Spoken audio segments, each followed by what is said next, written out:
Hey everybody, welcome back to Sounds Like a Drum, Cadence Independent Media Production. Today we are exploring hacks, techniques, and options for pitch bending drums on your drum kit that leave your hands free to play them.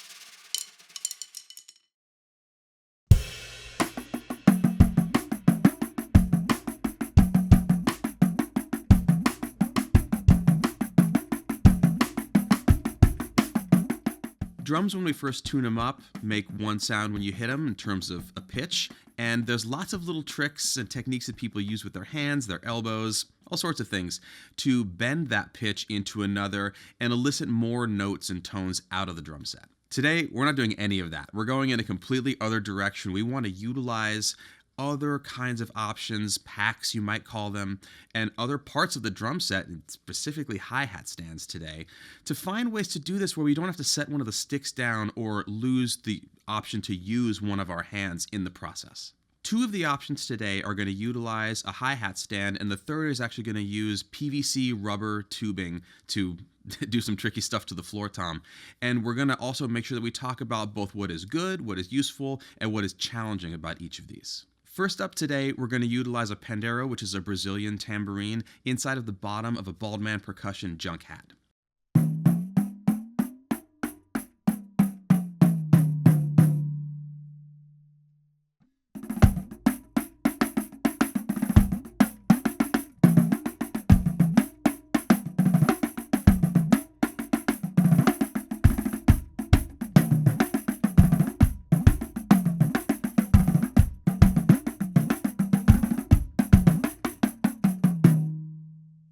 Now immediately, we should talk about exactly what's going on here and how we're doing this.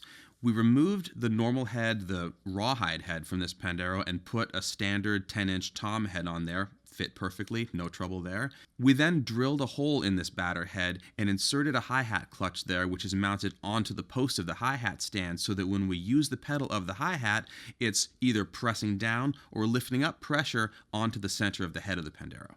For anyone going down the path of using a hi-hat stand for these experiments, we used a 1/2-inch drill bit to drill the holes in the heads of these drums, worked on all the clutches that we used. Then we used the underside of the junk hat essentially as a catch for the Pandeiro so that we have something to press against, because we're not actually lifting and lowering the whole drum with the clutch. We want them touching all the time. We're just using this as pressure on the head to bend the pitch.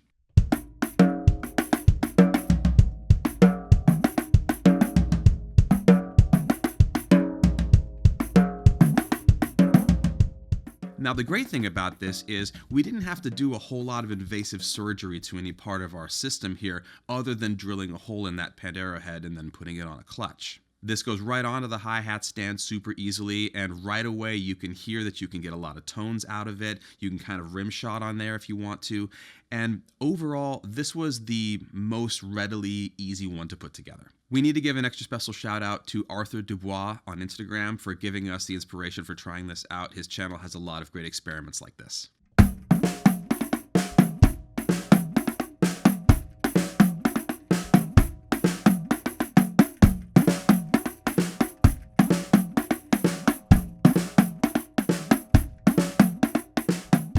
Now, on the flip side with this one, things to talk about that are a little bit tricky is that if the Pandeiro or tambourine that you're using is made of wood or something that isn't hard synthetic, it's possible that you'll find yourself hitting the bearing edge, and that's not the best thing in the world. I'm trying really hard to avoid that in this case and just play on the skin, but it's something to think about if you're going to rig up this kind of system.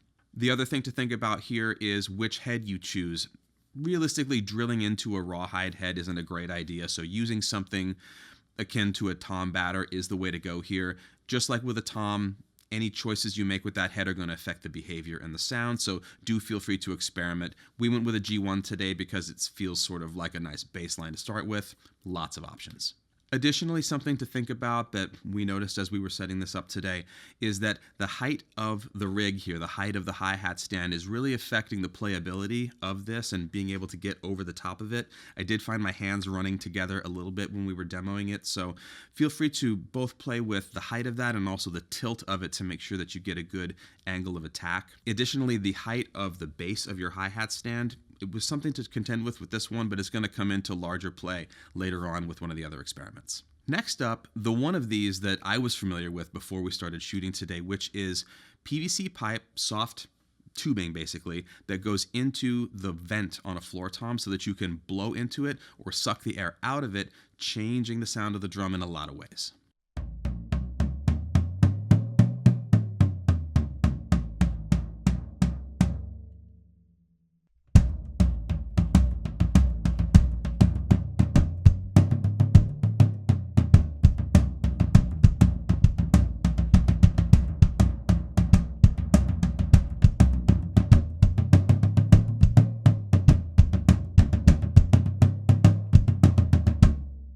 The first person I saw utilize this was Glenn Kochi from Wilco to great effect. I've never done it before today, and I noticed a lot as we were working with this. What's going on here is we are actually changing the air pressure inside of the drum and also closing off the vent hole so there's nowhere else for the air to escape from, meaning that it's your mouth to the drum, and that is what you're working with for all of this. When we blow into the tube, we're increasing the pressure inside of the drum, which audibly raises the pitch of the entire instrument. Conversely, if we suck air out of the drum, we are lowering the pressure dramatically and basically doing the same thing in the opposite direction. You can actually see it in the heads when you blow in or suck the air out, but all of this changes both the pitch and the character of the drum pretty dramatically.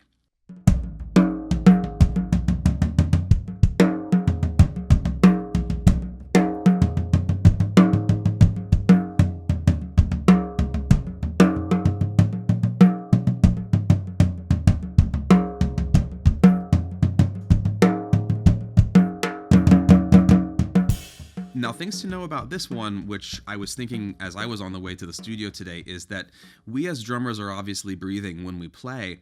We aren't necessarily breathing in rhythm, and we may really not be breathing in rhythm to what we're playing. We might have a steady way of breathing, but utilizing your breath while playing the drums in a way that's affecting how they sound is a very new experience for me. It feels very unusual. And compared to pitch bending with a pedal or something like that, this was a lot more to think about. I had to really start to get into the rest of my body beyond just what my hands and my feet were doing. Thing number 2 to know about this is that this is a very slow behavior happening in the drum. It's not like the Pandeiro where we can snap from a low pitch to a high pitch suddenly and then snap back down again, because we're dealing with air going in or air escaping. The length of tube that I'm using today is about 5 feet, and it is 3/8 inch diameter, fits right into the vent hole on here, nice and tight. It's working perfectly. Depending on your choice of tubing, your experience may vary to some degree in terms of what it feels like to do this. Additionally, if you're doing it on a smaller drum, you're also going to have a very different experience. You could do this with any drum that has a vent, and for sure, a smaller drum is going to take less air. It's going to respond faster. We wanted to do it with a 16. It's totally working, but it's definitely something that is much slower of a process and more of a color than a thing that you can fit in quickly. Another thing to note with this also, if you've ever seen a spit valve on a horn or anything like that, there's going to be condensation from your breath in this tube, and gravity is going to run it out of the end of the tube into the drum, which is kind of gross. So if you're concerned about having moisture, whether it's condensation or spit or whatever we're dealing with here, it's going to end up inside of the drum. So that's something to bear in mind. I was surprised by how much ended up in there. The drum's okay, but you definitely need to think about that if you're going to try this technique out.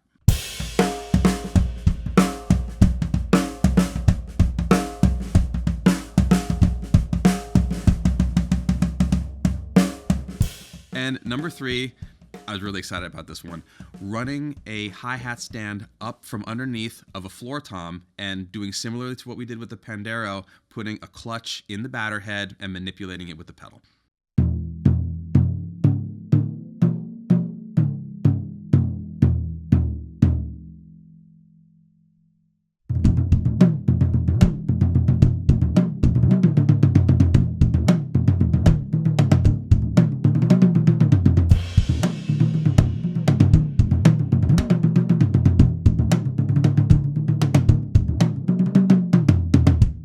Now this one's a blast. We saw this on the same channel as we saw the Pandeiro experiment earlier, and I couldn't believe how great it sounded and how it took me specifically to a certain kind of talking drum, different kind of like African drum sounds that got me super excited to see if I could integrate this into grooves that I already play. The beauty of this method is that you can get really subtle pitch differentiations because it's a much bigger head than with the Pandeiro. And additionally, with a hi-hat stand and a little bit of practice, you can almost go for specific intervals and almost like play bass lines with your foot as you're going through, which is super duper fun. Additionally, we goofed off a little bit with putting some effects on these and just kind of producing them a little bit in the computer. And right away, this is such different sonic information than you're normally getting out of a normal drum set playing pocket grooves and kind of modern music that immediately it's a new source of inspiration where you have to forget a lot of what you know about what a floor tom can do, what you expect out of it, and what you can ultimately get out of it.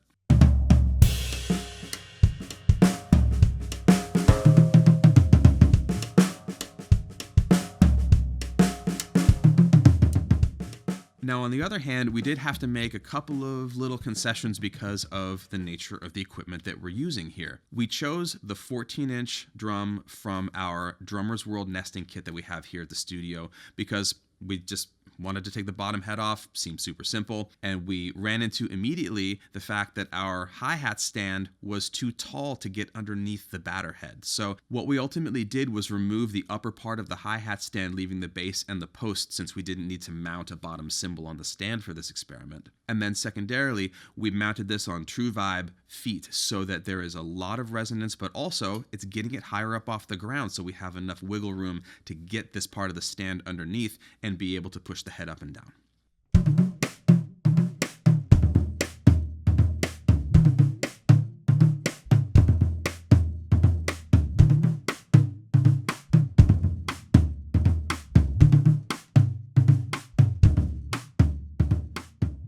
With this one, a third thing that came into account is that you got to look at the spring tension of your hi-hat stand and make sure that it's not super stiff, because it's going to be working at least to some degree against the tension of the head in this scenario, and you don't want to have to be fighting that. So we lowered the tension on the spring on the hi-hat stand as low as it would go. It still felt fine because it is in the head, so it doesn't feel like it's really slow or sluggish or sloppy or anything, but it also allowed us to really easily dial in on certain pitches that we wanted, swing the pitch really dramatically if we felt like it, and then have it return to exactly where it was when we started.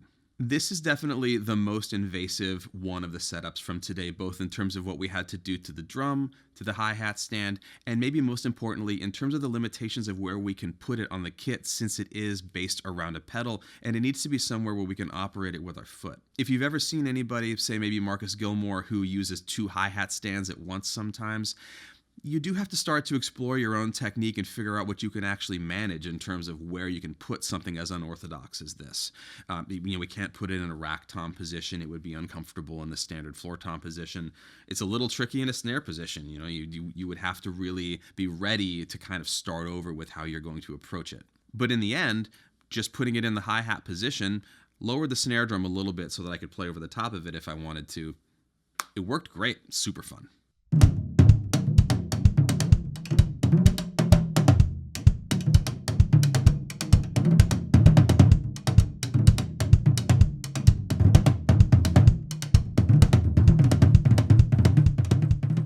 In terms of things that are global choices that we made for all of these, the main one that was true for all of the drums is that we started out with a very low tuning, like wrinkly low, because we are mostly concerned with being able to bend these easily and very far. And that means that however tensiony we have the heads at the beginning, we're going to be working against that. So finger tight, a little bit above finger tight for all of these elicited the best response. And if that's too low, you can add a little bit more, like if you're looking for the overall open tone without the bending to be warmer or cleaner, you can totally choose your own adventure with that. But for us, starting super low got us the best response across the board for all 3. Now, lastly, like often happens when I'm playing with a new thing like this, I want to make the groove about this thing. I get overwhelmed that I have this new thing on the kit, and I want to make sure that I'm showing it off and that it is the thing that everyone notices.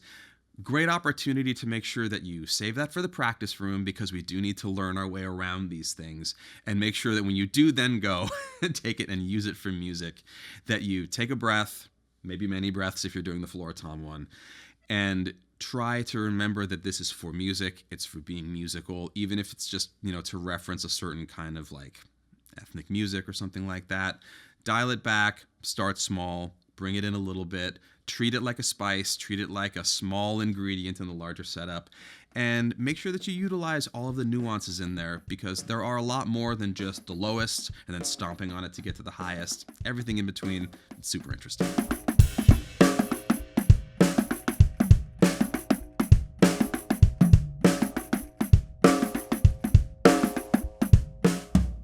Alright, that does it for today. Thanks so much for watching, and thanks so much to Arthur Dubois for giving us the inspiration for these hi-hat setups. Super blast. We had a great time with it. Please like, comment, subscribe, and visit the Patreon. The link is below. We have a lot of extra content on there. It is keeping us going here. It is your best way of seeing what we're up to, contributing, and making sure that we have new content for you every week, in addition to the exclusive content that is on the Patreon only. If you use pitch bending in your setup, we would love to know what worked for you, what didn't, and how it gets integrated into your music, because some of these were easier to use just to play a beat with than others. And if you have preferences or you do a way that you didn't see here today, we would love to hear about it.